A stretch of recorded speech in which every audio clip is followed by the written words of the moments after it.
Happy Tuesday, beautiful people. I said I would have all my notes and stuff ready because I was going to get up a little bit earlier. I did not. Look, we got in late. Oh my gosh. Ugh. Let me catch up on my notes real quick. Hold on. Put my day in here. We're going to pick up right where we left off at day 37. Was the last day. So today going to be day 38. Yep. And that's what's in my title today. Day 38. Yep. 1 second.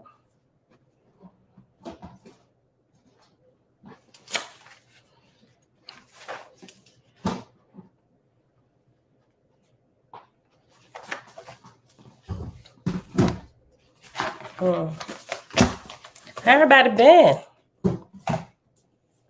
I missed y'all. 2:30. Hold on, I didn't look up at the comments yet. Let me just pull this together.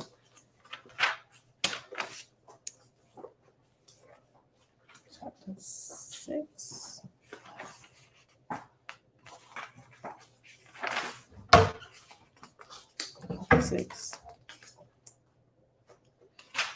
Oh yeah, that's right.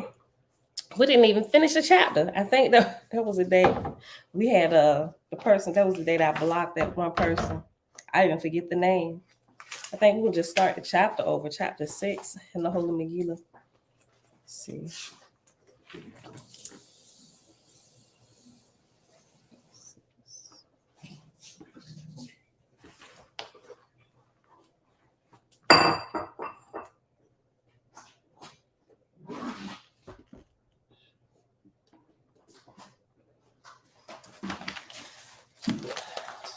All right. See if I remember my spot in the WASP. We're in the book of Osiris.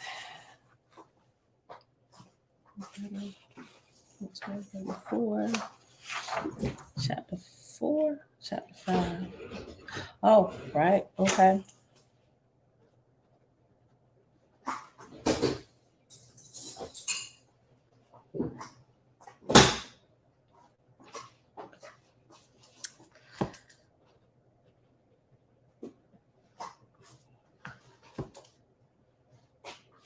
All right, beautiful people. Happy Tuesday. Welcome back, everybody. It is May the 23rd, 2023, day 38 of year 5 of reading through books, laws, and prophets under the 5-year consecutive day count. It is day 1417. Today, we're picking back up in the WASP with chapter 5 of the book of Osiris, son of Jehovah. That's on page 134 at the top. And once we get done there, we're going to dip back over here to the Holy Megillah and pick back up where we left off. We're actually going to start chapter 6 over. It's the fly and the injured man. I know we read half of that, but it's been 2 weeks. So we're just going to start right at the beginning of chapter 6. I know some of y'all have been reading ahead. Some have not. So we're going to pick up right there. We'll probably go ahead and finish that chapter today. It's 123 verses, but it's actually only one chapter left. And if we actually have time within an hour, like a few minutes, we may just go ahead and read chapter 7 because that's the last chapter in the book of Isha, and that is 46 verses. So we'll see where we at. With that being said, Father, we thank you for times of refreshing.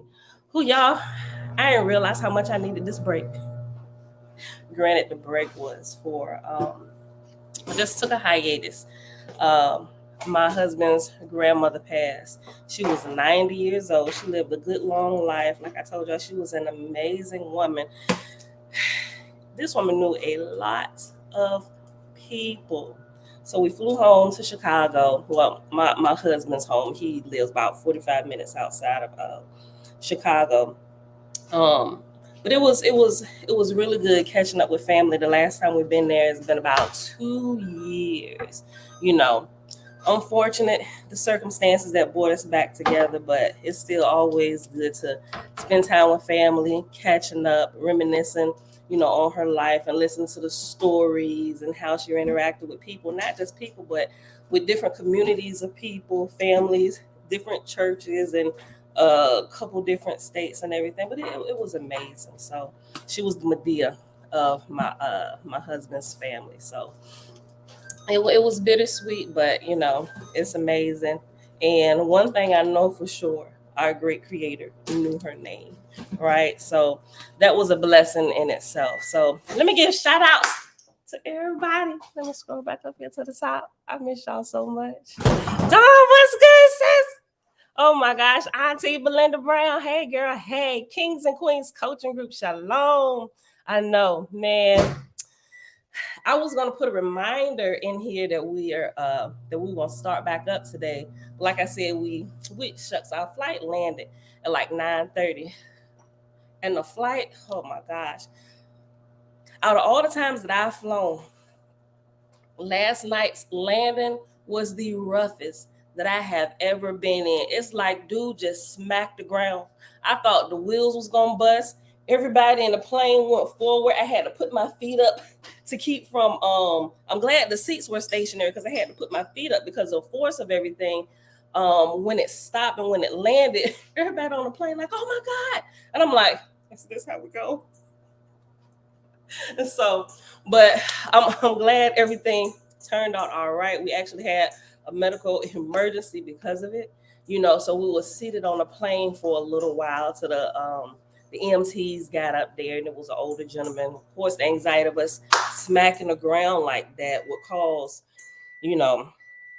somebody to go into a panic attack or something like that. But he's okay. And it was actually an older gentleman and his wife. So they came up there, they, got them all hooked up and all that good stuff and got them off, and who was off the plane shortly after that, So, but other than that, there were no incidents, but that was the roughest landing I have ever been a part of with flying, So, but I'm glad everything was okay.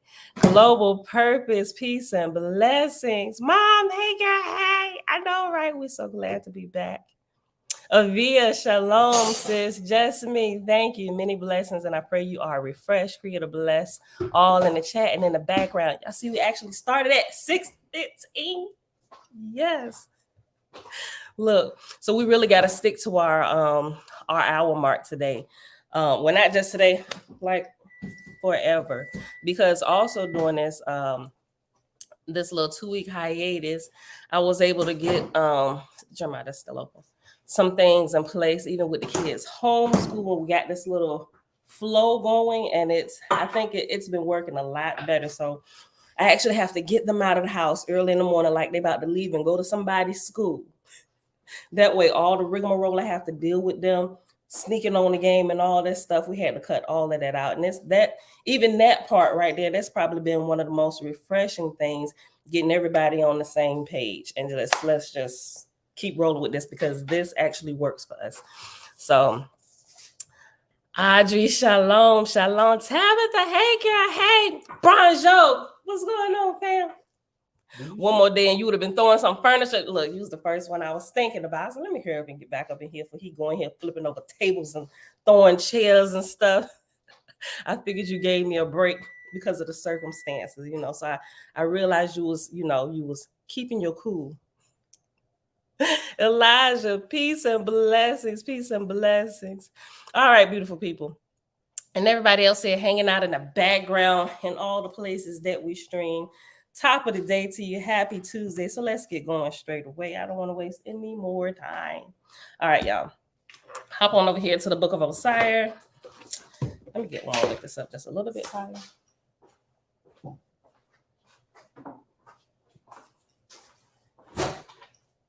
Why don't I have my greenery in the background today? Oh, man. Unfortunate turn of circumstances. I killed them. I ain't really kill them, but they really on their way out the door. I've never killed a majestic palm like ever. The last ones that we had, they lasted for a couple years. What happened this time, because we had the issues with some of our other plants that we got from Lowe's, I was like, you know what, let me go ahead and spray these down with this disinfectant that I got for the plants. I wasn't thinking, put them out there, spraying down the leaves when the sun was in the highest spot in the sky. and it start burning them. I'm like, oh my gosh, I didn't even think about it. I didn't not thinking about nothing, right? Spraying it down, because it was a leaf disease that was running through some of the plants and loaves, and we didn't realize until after we had purchased it and bought it in the house. So it was like, we're gonna nip this in the bud now. But what I should have did was waited till the sun went down and did all of that so the sun wouldn't scorch them. So now, yeah, there. It's like one palm branch on each plant that's like left. And I tried to salvage them throughout these last couple weeks by, snipping away the dead ends and everything, but it don't seem to be working. It just slowly spreading down the vine. I'm like, oh man, I'm so sorry. So in the next couple days, I'm gonna replace it, and you'll see new greenery in the background. So, all right, beautiful people.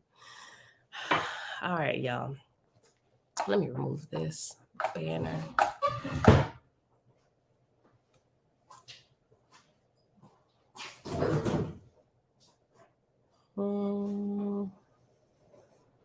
I forgot how to do it. Oh, boom. There we go. All right, y'all. So let's get started. We're on page 134 of Owaspi, Book of Osiris at the top, chapter 5. I almost forgot my water. One more second. I'm sorry. Hold on, y'all. I'm going to put it together.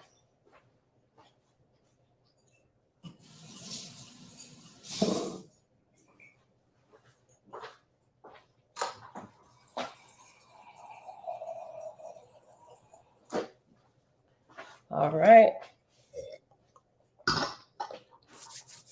Osiris said, in the name of Jehovah, peace be unto thee, to which Davis replied, nay. In the name of Apollo, who I am, how darest thou approach, save to crawl on thy belly? For 400 years hath the honor of my kingdom been revered by all visiting gods. But thou comest as a barbarian. Down, wretch, erst I have thee bound and cast in prison. So we all know Osiris is that dude. He coming in there just turning everything around. Hold on. I forgot the first god's name. But they are all, remember, all the false gods in place. Utea. Yeah. Utea. All the false gods that are currently ruling, they're taking on names of the actual true gods that were really in place, and they're pretty much defiling their name, right? So they're getting in there, and all things that are true for the most part, they're just flipping them upside down, and they were causing everybody to begin worshiping them, getting their eyes off the creator and worshiping them like they were really running things. All right. For 400 years hath the honor of my kingdom been revered by all visiting gods, but thou comest as a barbarian. Down, wretched, erst I have thee bound and cast in prison. Osiris said, why would I not come before thee? Behold, the great spirit created the whole universe for his sons and daughters. By what right hast thou usurped a portion? And whence thy authority to bid me kneel to thee? But if thou canst show me wherein thou hast one just claim to enslave these people, rather let thy argument run thither, for I am come in the name of the Father to liberate them, that they may be prepared for the second and third resurrections. David said, think not that I have neglected to prepare for rebellious gods like thee. Behold, my millions of subjects. What is thy handful?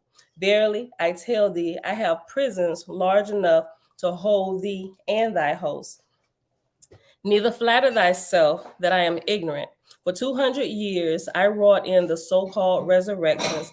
I made myself a slave to the multitude, giving all my labor and time.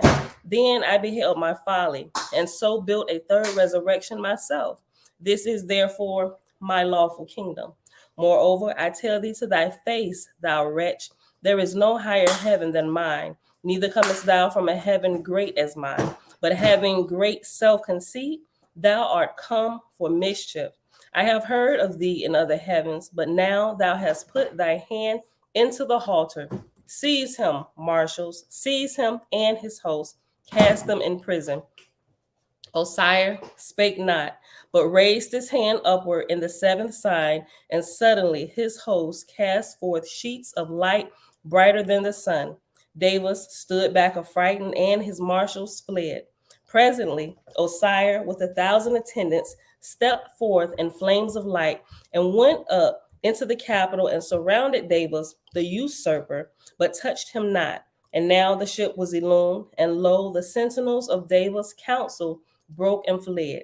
Hereupon Osiris spake, saying, Hand of thy hand, O Jehovah, voice of thy voice, overturn thou this house and throne, and behold, the light of the upper heavens rested in Osiris' palms, and he smote the house and the throne, and they tumbled over as straw before a hurricane. Alone stood Davis, the evil god, half speechless and half blinded by the great light of Jehovah. Down, down, said Osiris to the walls and temples of the city, and his host concentrated at any point Osiris' hand directed, and lo, everything fell and was scattered far. Meanwhile, the officers of Davis fled in all directions, save such as were overcome by the light, and these fell and buried themselves amidst the rubbish. Hold, hold, cried Davis. Give me air. I perish. I am a consuming fire. And he tossed his hands aloft and cringed his face within his glittering robe. Within his glittering robes. And now Osiris called forth thunder and lightning and sent shafts through and over and about the whole plateau of Vibrage, and the din and roar confounded all 800 million souls. So they ran no farther, but stood and waited, watching what should befall next, what should next befall. Osiris halted not, but went forward with a more suitable place to build his throne. Jehovah, Almighty, he cried, elements of thy elements, O Father, found here a throne for thy son.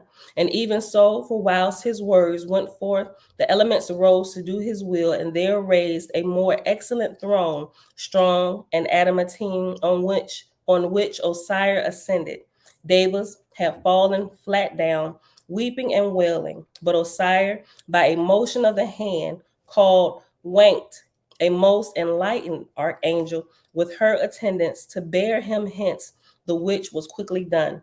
Quickly now, the place being cleared, the host of Osiris fenced around a sufficient space for a city of 1,000 million souls, with pillars of light as brilliant as an arc in the Ethereal firmament. Hereat, Osiris appointed Clesta, dawn goddess, and he gave her a council of 50,000 Etherians. Outside the walls of the pillars of Agni were Davis and his 800 million subjects in dire confusion.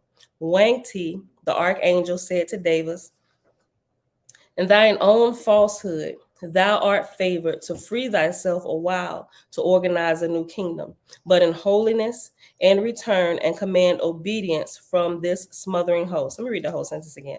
Verse 10, page 136 at the top. Lavon, hey girl, hey Jamia, hey girl, hey Tikva, what's going on, sis? Wang Ti, the archangel, said to Davis, in thine own falsehood, thou art favored to free thyself a while to organize a new kingdom, but in holiness, and return and command obedience from this smothering host. Behold, thou hast taught them to believe thou art Apollo. Say to them now, I am not Apollo, I have been false. Davis madly replied, never. Jehovah and his kingdom accursed be forever. Ye strange spirits come from far off kingdoms to despoil and overturn the most righteous place in heaven. Are Jehovah and his servants destroyers? To which Wang Ti replied, this is no time for argument. Behold, here are countless millions. If I withdraw from thee, and my attendants also withdraw, thou wilt be as one drowned amidst this sea of ignorance and horrid smells. Assume at once, for pity's sake, to purge thyself of thy lifelong falsehoods and treacherous tyranny. Announce thyself as Davis, as thou art, and I can save thee. Davis rudely thrust her aside, saying, never, I acknowledge to none. If there be a higher heaven, I will ascend thither as I am. Apollo, Apollo. Wainty said, put me not off in Jehovah's name. Remember what thou art, and of the little thou hast seen, how powerless thou art before omnipotence. Thy fate is like that of all dictators on the verge of a chasm of horrors. Davis waited not to hear her further, but proclaimed aloud, Apollo, Apollo, and stood aside. And presently his former officers rushed to him, and with that came the sea of millions of spirits, unorganized, unwashed, unfed, frightened and mad for the love of the name of Apollo, the meaning of which they knew not, and they became as a knot of serpents entwined around the central figure, Davis and his officers. And in the terrible brawl, not one voice could be distinguished from another, and the outer extreme pressed inward on every side, and presently the 800 million were as a ball, a knot of darkness, with a dull and rumbling moan within, and fearful clamor on the surface, from which horrid smells issued in all directions. So he literally just threw himself in a hell knot. Wangti and her attendants hastened back to the throne of Osiris, son of Jehovah, to tell what had happened. Osiris said, what shall I do, O Father? Then the light of Jehovah came, and Jehovah spake, saying, consider my creation, my son. The young child I made to fall with few bruises, but the full-grown man falleth heavily.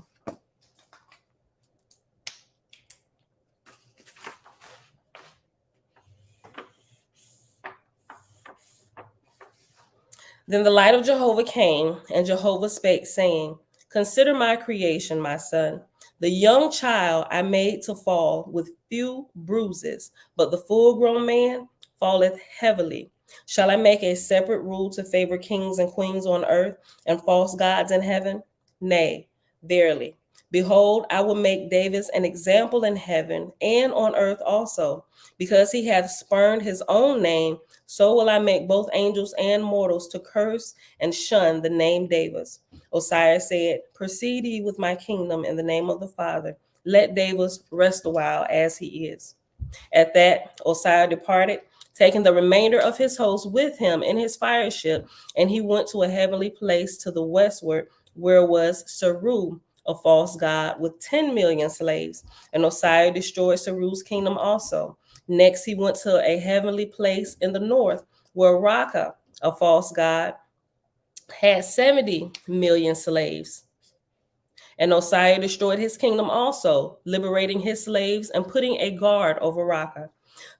Thus went Osiris throughout atmosphere, demolishing all the heavenly kingdoms of the false gods, of whom there were in all 780, but many of them had not a million subjects. 30 days in all was Osiris engaged in destroying the evil kingdoms of the lower heavens, and then the work was finished. It took him 30 days to set things in order all over the earth. Last verse, verse 17. Osiris said to his host, for 30 days we labored in destroying that which was. Now we will build to Jehovah for another 30 days. Take the ship, therefore, to Vibraj, for thither will I found my central kingdom. And after we shall have completed the work of starting the second resurrection on a sure foundation, then will we go down to the earth and overturn the kingdoms of the false lords of men. I'm sorry, I stand correct. It took them 30 days to tear down all the heavenly kingdoms, right? Okay. So we're going to pause right here. And tomorrow when we come back, we're going to see when he start working on the earth. So let's switch. Yeah. My switching alarm is about to go off in like 4 minutes. Okay, y'all, hop on over here to the Holy Megillah. I've been in a group in and out. I haven't really posted anything except for like a couple pictures. But I've been keeping up with the groups and following everything and reading the conversation, just lurking in the background myself, when I get a few minutes. So let's hop on over here, y'all. The end of verse 2 sounds like there were many who qualified for second and third resurrection, so their works were good. They just needed to know who true creator was. Yeah, I agree with that. Dreadful Cosma, what's going on, fam? Are we filming a thing of creator being an individual? No, we've never said that, son. Oh, that's just how the story is presented. Oh, no, that was a false god that she was hearing about. Yeah. Another Incan and Lil. Yeah, something like that. Matter of fact, you can read this story, Incan and Lil. All the false gods are mixed up all in that. See, that's why I leave it to scribes like me. I'll deal with the science portion. Yeah, just deal with life today as it is. When the shenanigans come, push them away and keep on going. Don't spend a lot of time in that stuff. What we know to be true, use that. All this other stuff, don't waste your time on it. Like, seriously. Unless you're a researcher like me and you can delve into it. But other than that, you're just going to be wasting days. Like, seriously.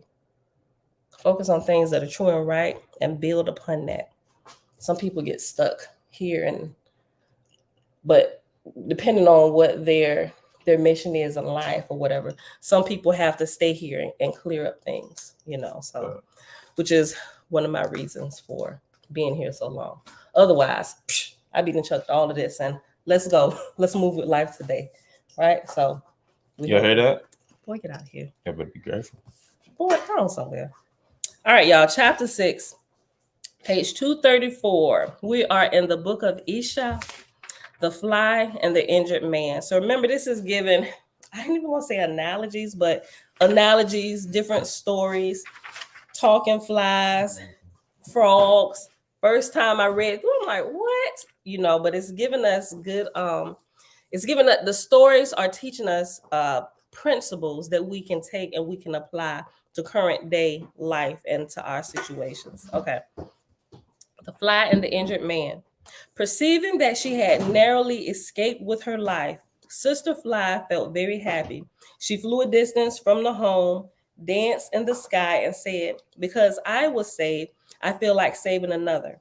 Looking below, she saw her opportunity for a good deed. For behold, she saw a small grass fire starting to spread, and lying in the path of the fire, seemingly sound asleep, was a man. She must wake him. She must wake him or he would die.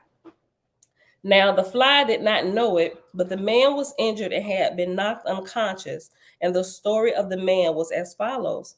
The name of the man was Peter, and he was a lover of nature, caring for animals and trees and all living things. For though he had never met Isha, he had heard stories about her and had been inspired. Peter was a warrior, for he waged a war against hunters and fishers, but his war was waged not with weapons, but with pranks. For he fought not with spears or arrows, but with tricks. Yea, he would hide animals from the hunters and erase their tracks and leave false tracks for the hunters to follow.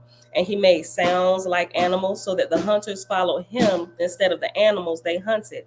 And he warned animals of the approaching hunters, and he disturbed waters just before the arrival of fishermen so that the fish would flee.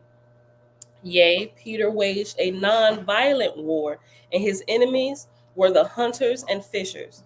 Behold, some hunters thought Peter was a ghost and feared him.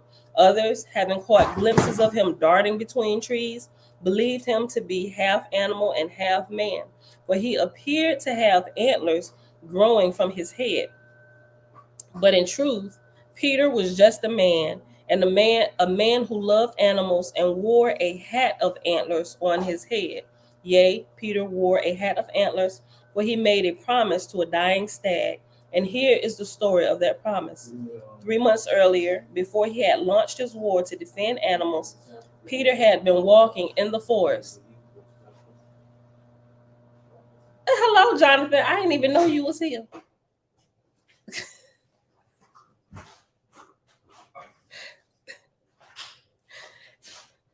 Yea, Peter wore a hat of antlers, for he had made a promise to a dying stag. And here is the story of that promise. 3 months earlier, before he had launched his war to defend animals, Peter had been walking in the forest. There he came upon a dying stag. The stag had an arrow in his neck and was bleeding to death.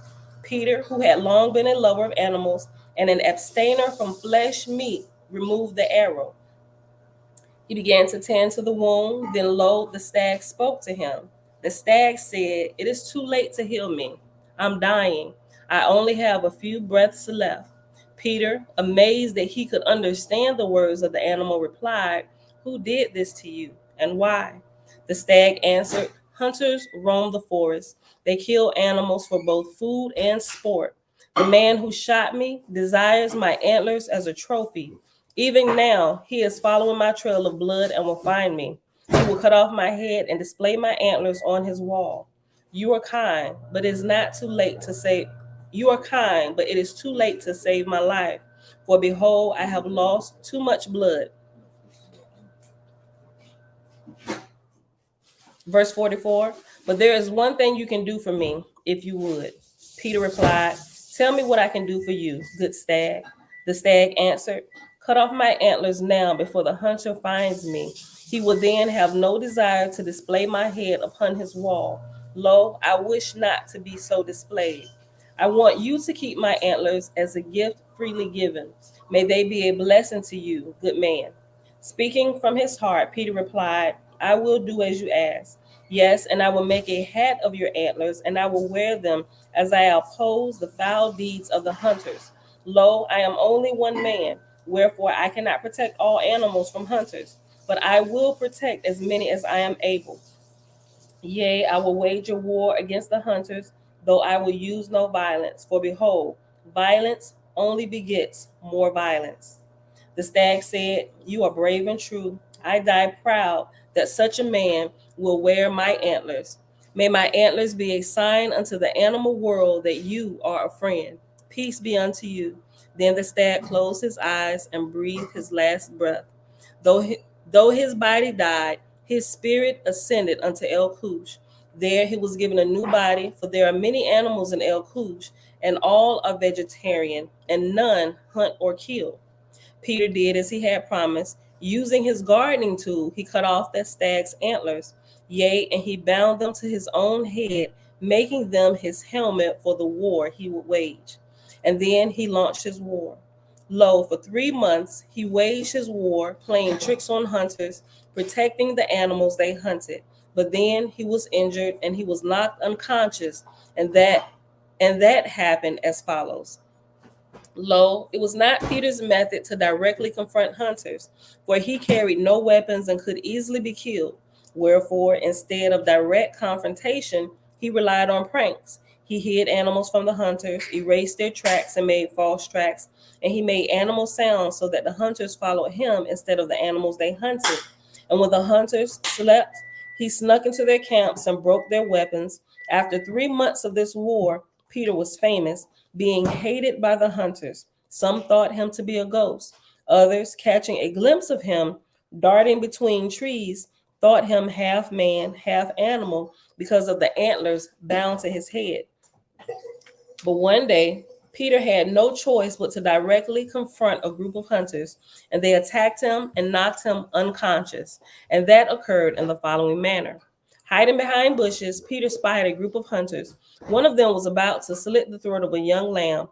Peter had no time for his usual pranks. He must instantly confront the hunters, or the lamb would be dead. Quick question. What you about to do?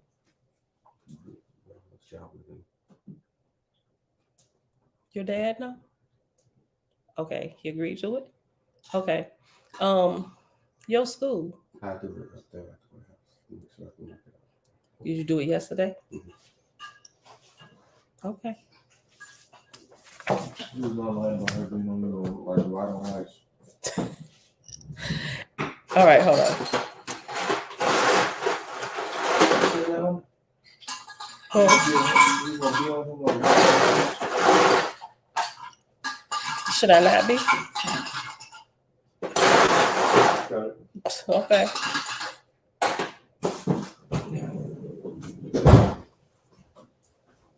Okay.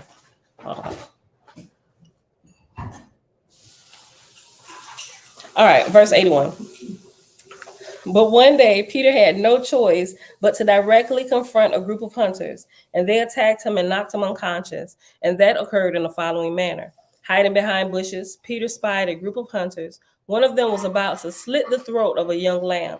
Peter had no time for his usual pranks. He must instantly confront the hunters or the lamb would be dead. Peter shouted, "Stop!" Then he stepped into the open and confronted the men, saying, "Do not harm that lamb." The men mocked Peter and laughed at him. One of the men took Peter's hat of antlers and threw it to the ground, saying, "So this is the ghost that is half man and half animal? He doesn't look so scary without his foolish hat." While the men took turns punching and kicking Peter, the lamb escaped, running into the forest. Then one man took a club and clobbered Peter on the head, knocking him unconscious. The man said, "Light a fire near his body. That way he'll burn to death and nobody will know we killed him." Another man lit a fire, then said, "This fire will spread quickly. We must flee or it will burn us." The men ran away. It was then that Sister Fly flew overhead looking for a good deed to do, remembering she was feeling very happy for Isha had saved her life. This happiness made her want to help another. Then she spotted the fire spreading near the sleeping man. Quickly, Sister Fly flew down and landed upon Peter's nose. Lo, she danced upon his nose, purposely tickling him. Hold on, y'all.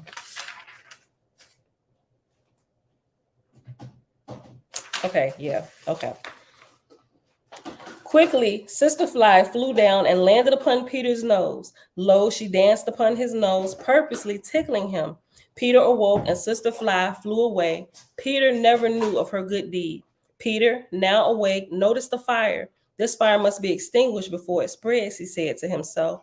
In the distance, Peter saw an elephant, but with one tusk. The day before, Peter had saved this elephant from a hunter. The hunter had made the elephant sleep by shooting her with a poisoned arrow, then cut off one tusk. He would have cut off the other tusk and then killed the elephant, except that Peter intervened. When the elephant awoke and realized that Peter had saved her, she vowed, "If I can ever be of help to you, call me and I will come." Now, seeing this very same elephant in the distance, Peter called. The elephant recognized his voice and ran to Peter. Seeing the fire, the elephant ran to a nearby pond and filled her long trunk with water. Then she sprayed water on the fire.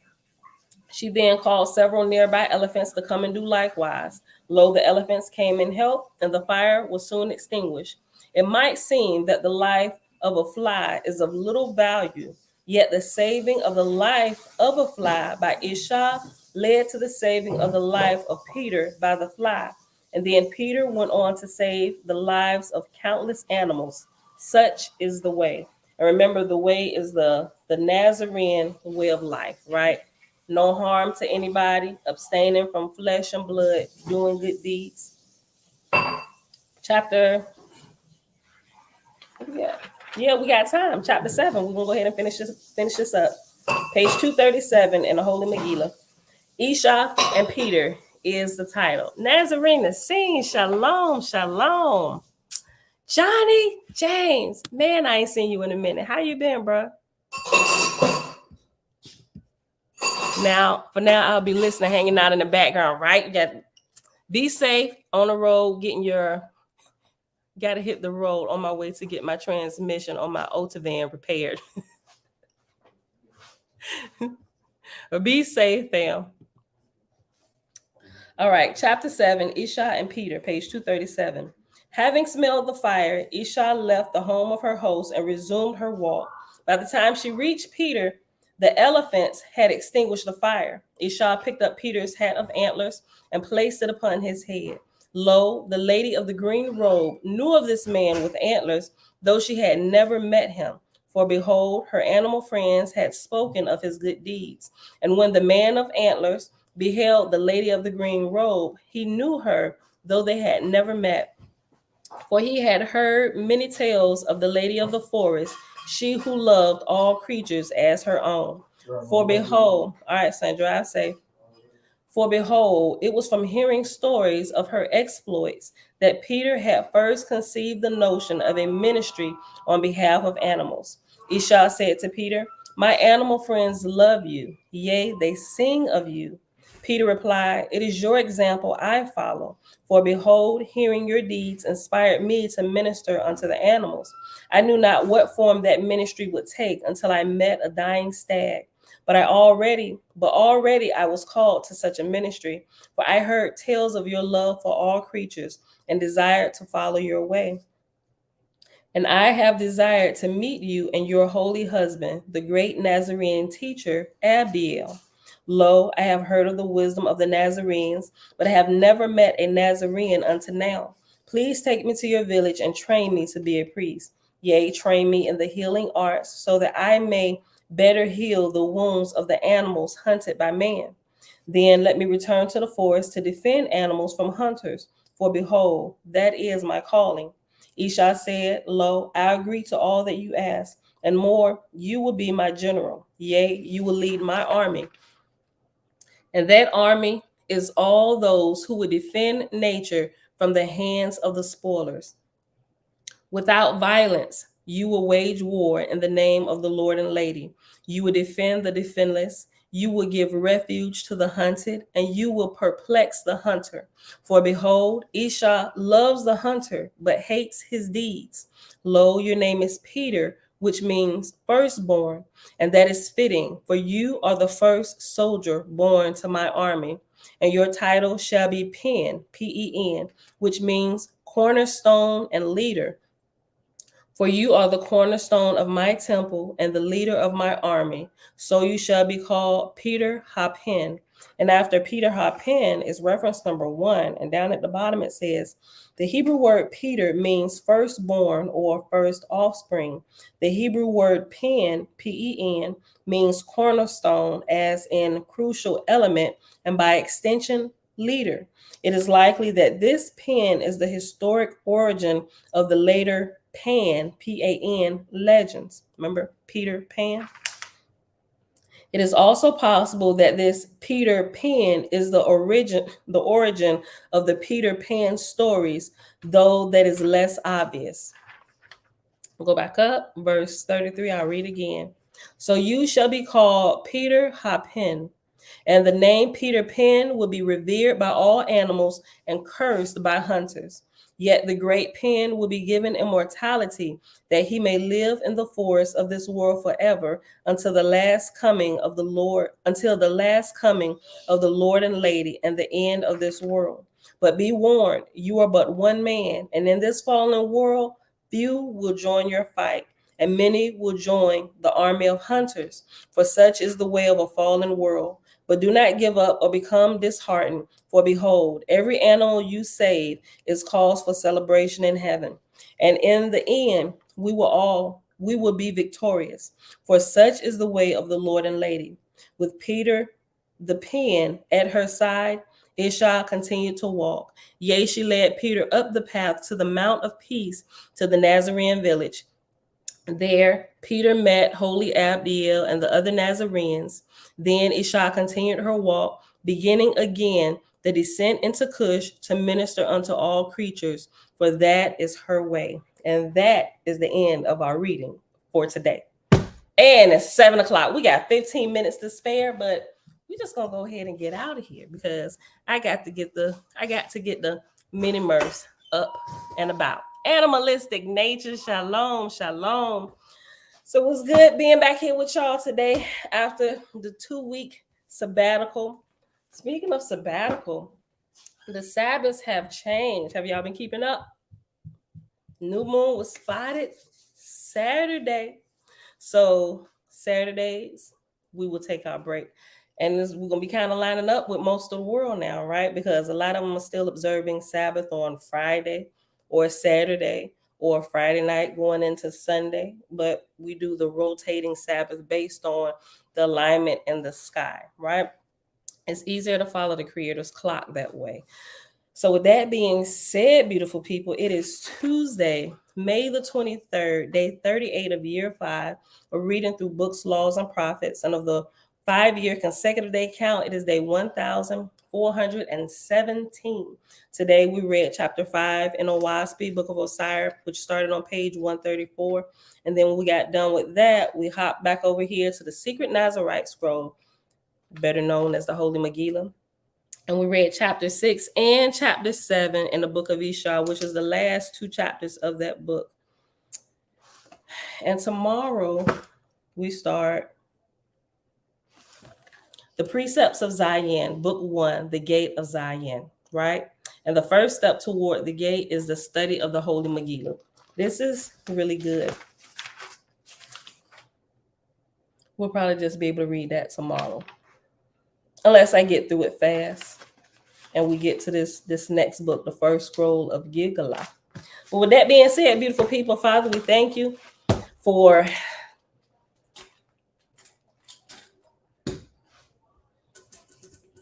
there's so much that I've learned over these last 2 weeks that I could incorporate. Something, let's see. I would like to thank the Father for patience, growing in patience with other people who are still on the path of growth, right? The great creator has so much patience with us and freely extends it like indefinitely with us. And so I've learned by traveling to different places, looking at different people, how they believe and how they're developing in their spiritual walk, is interesting to me how it seems sometimes that different parts of the world are they seem to be advanced a little bit more in spiritual things than other parts of the world. And no disrespect to anybody, but it really had me look at my own personal growth and how far I've come, and day by day, right? Nobody's perfect, but day by day, just looking at, by having conversations with certain people about even religious things, I think about how some of those things seem so foreign to me now, just because of all that I learned over the last few years. And it's like, man, I realized that religion is such,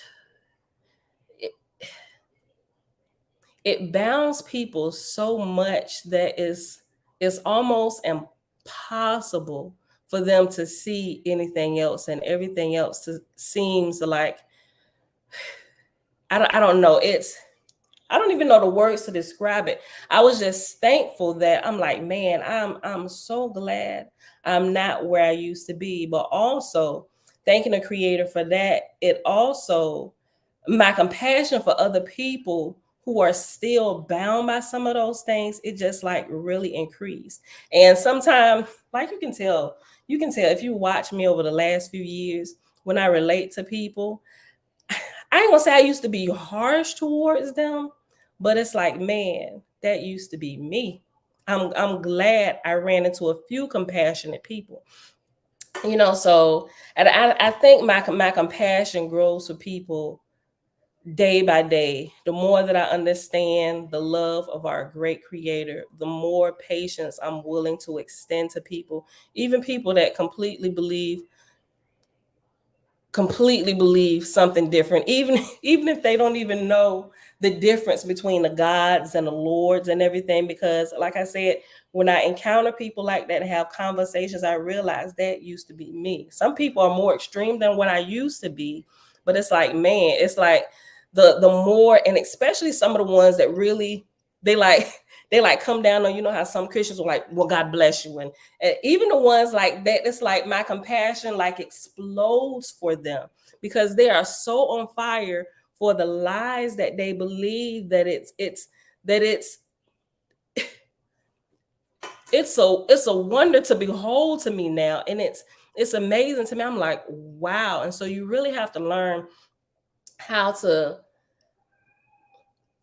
I just say, you have to really learn how to use wisdom when you engage with our brothers and sisters who are really very passionate about what they believe, especially in things that we know to be are not so true now. So, but it takes a lot of patience, a whole lot of patience. And so when I have conversations with different ones, I'm constantly reminded about the grace and the patience that the great creator has with me and my learning path and understanding things. And even though I was like on fire about things that I believed to be true back then, it's like, man, I can't believe I acted that way. Like I was gun-ho because I believed that, right? And so they're the same way. Like they really believe it. And it's like, man, if I had an army, I would definitely pick you, right? So, but people need time and space to develop, which is why my compassion just explodes for them. And I just get out of people's way, and I learn how to engage with them in a way that even if they never listen to me, maybe my smile, maybe they'll remember my smile, or maybe some silly joke I said, something to just kind of break the ice, because they're going to come to a point in life where they're going to have to make a choice between the truth that they thought was a truth, and now they realize it might not be so true. And I know sometimes, well, not sometimes, when you get to that place and it's like there is no way to deny this, it can be devastating, right? And it's at that point where some people, it either makes or breaks them, right? It's like, you know what? I'm done with it all.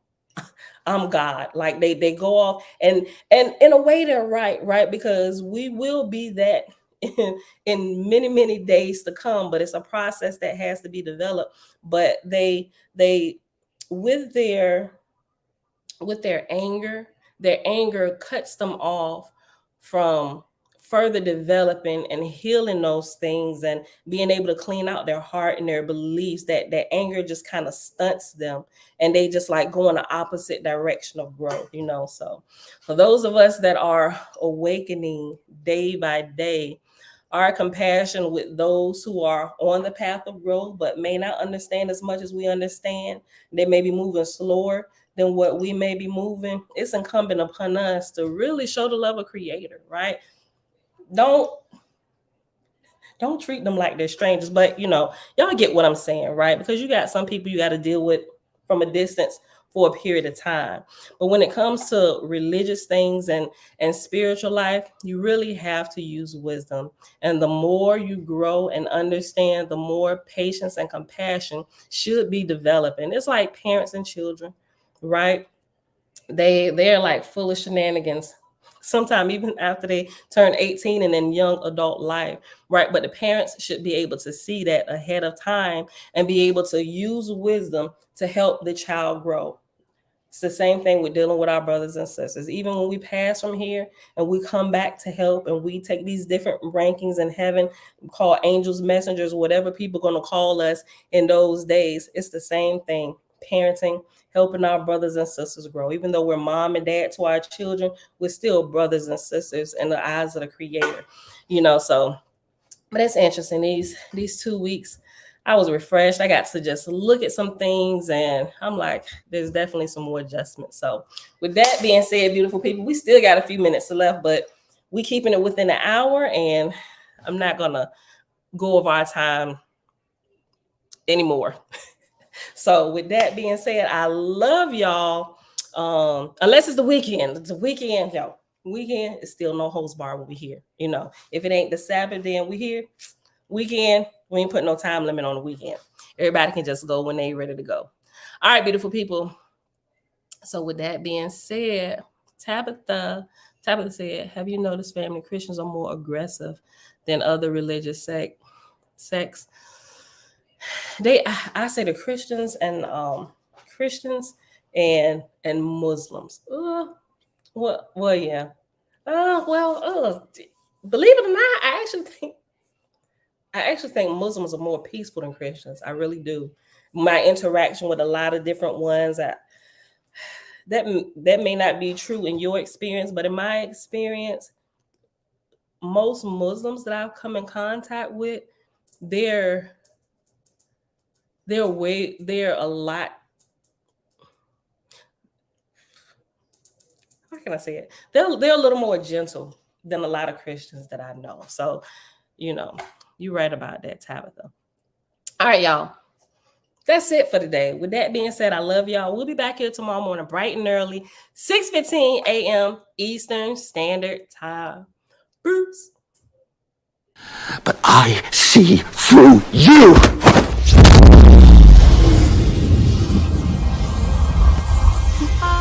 I'm from outer space. I got Milky Way for blood, evolution in my veins.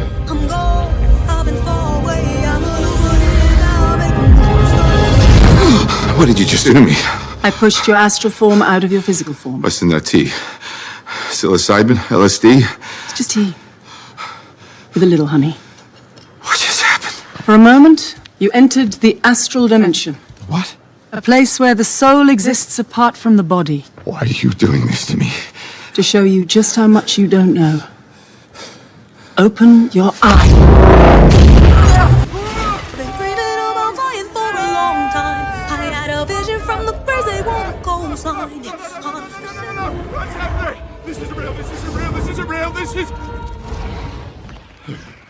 Dreaming about flying for a long time. I had a vision from the birds, they want a coastline.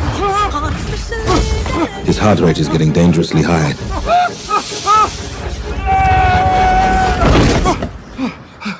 He looks all right to me.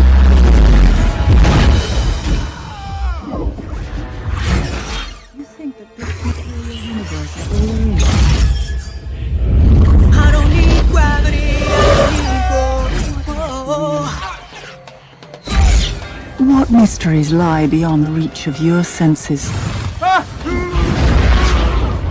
Existence, mind and matter meet. Thoughts shape reality. I don't need gravity, I just need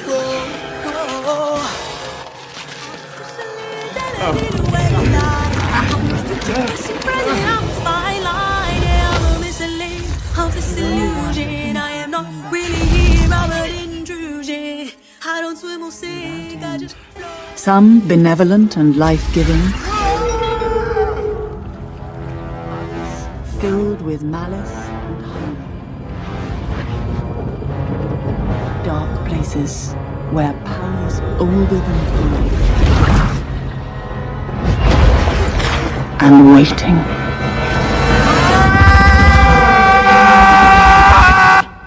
I don't swim or sink, I just float. Who are you in this vast multiverse? I don't need gravity, I just need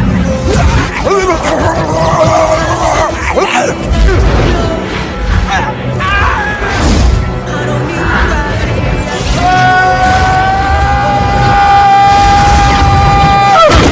need gravity, I just need growth. Have you seen that before in a gift shop? I don't need gravity, I just need growth. Teach me. No.